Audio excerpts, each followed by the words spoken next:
সৈয়দ আবুল আলা মওদুদী রহমতুল্লাহ আলাইহি উনি ওনার কিতাবে লিখেছেন, আমি ইসলাম মানতে গিয়ে দেখেছি আল্লাহ কি বলেছে, রসুল কি করেছে।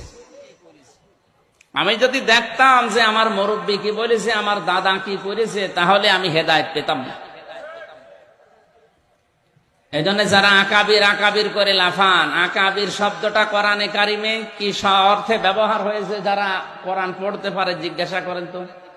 কাফেরদের চরিত্র ছিল ওইটা, কোরআন দিয়ে নবীর আদর্শ দিয়ে ডাক দিলে ওরা বলতো না, ও কথা আমাদের দরকার নেই, আমাদের বাপ দাদা মুরব্বী আকাবিররা যা রেখে গেছে ওইটাই আমাদের জন্য যথেষ্ট।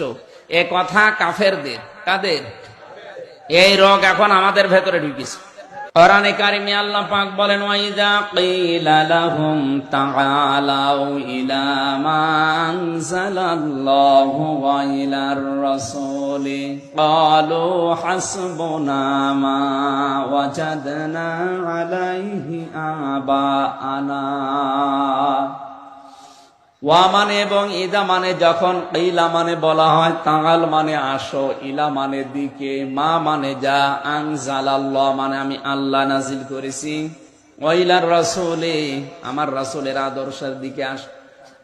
হে নবী, আপনি দেখবেন অনেক মানুষ আপনার সামনে আছে, তারা বলবে ক্বালু, একজন দুইজন, এটা বহু বছর, অনেক মানুষ এমন বলবে, হাসবুনা আমাদের জন্য যথেষ্ট, মা ওয়াজাদনা যা আমরা পেয়েছি, আলাইহি আবানা আমাদের পূর্বপুরুষ, মুরব্বী, বাপ দাদা, আকাবির, পীর সাহেব,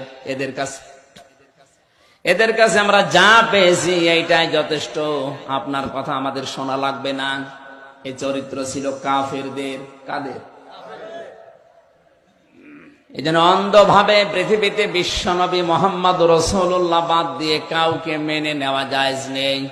সে যত বড় মুরব্বী হোক আর যত বড় পীর সাহেব হোক, কথা মানতে গেলেই দেখতে হবে লোকটা কথা কোরআন দিয়ে বলে কিনা।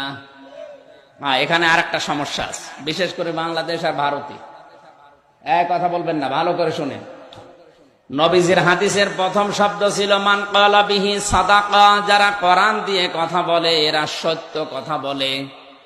কিন্তু বাংলাদেশের এই 64 জেলার, ভারতের কয়েকটা প্রদেশ ঘুরে দেখলাম কোরআন দিয়ে কথা বলছে, কিন্তু ব্যাখ্যার নামে অধিকাংশ জায়গায় হচ্ছে অপব্যাখ্যা। বাংলাদেশের ফরিদপুরে একজন আছে, ওই দরবারে একবার যে দেখি তেলাওয়াত করছে, ইয়া আইয়ুহাল্লাযীনা আমানুত্তাকুল্লাহা ওয়াবতাগু ইলাইহিল ওয়াসিলা ইলা আখিরি আয়াত। সূরা মায়েদার 35 নম্বর আয়াত আসরের নামাজের পরে পড়লো। উনি তেলাওয়াত করার পরে অর্থ করছে, ওহে যারা ইমানের দাবি করো, আল্লাহকে ভয় করো, আর আল্লাহ পর্যন্ত পৌঁছাতে মাধ্যম তালাশ করো, আর এই মাধ্যম হচ্ছে পীর সাহেব। আয়াতের অর্থ হয়েছে। উনি তো কোরআন দিয়ে এই কথা বললেন। এই যে ব্রাহ্মণবাড়িয়ায় যে মাওলানা গুলো কয়েকজন আছে, এনারাও তো কোরআনের আয়াত পড়েই বলে। মানুষ মনে করে কোরআন দিয়ে সুর করে মাওলানা আব্দুল্লাহ আলামিনের মতো কারি সাহেবের তেলাওয়াত, এ মনে হয় এ কোরআনের কথাই। অথচ পীর সাহেব ওসিলা এ শব্দ কোন তাফসিরে আছে আপনি দেখেন তো। 42টার উপরে এখন বাংলাদেশের তাফসির পাওয়া যাচ্ছে। ভার্সিটিতে থাকাকালীন অধিকাংশ গুলো এই ওসিলা শব্দ দিয়ে আমি মিলিয়েছি।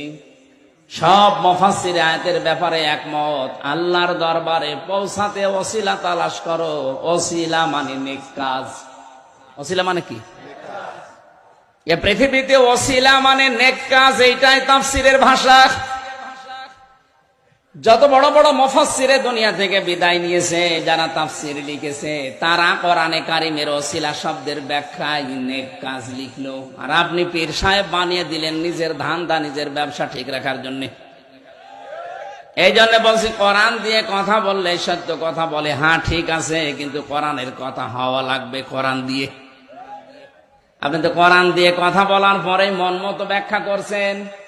এই জন্য ওইটা বোঝার মতো যোগ্যতা আপনাকে আগে আবার অর্জন করা লাগবে। তাহলে কোরআনের তাফসীর শুনে আপনি নিজেও আনন্দ পাবেন, মজা পাবেন।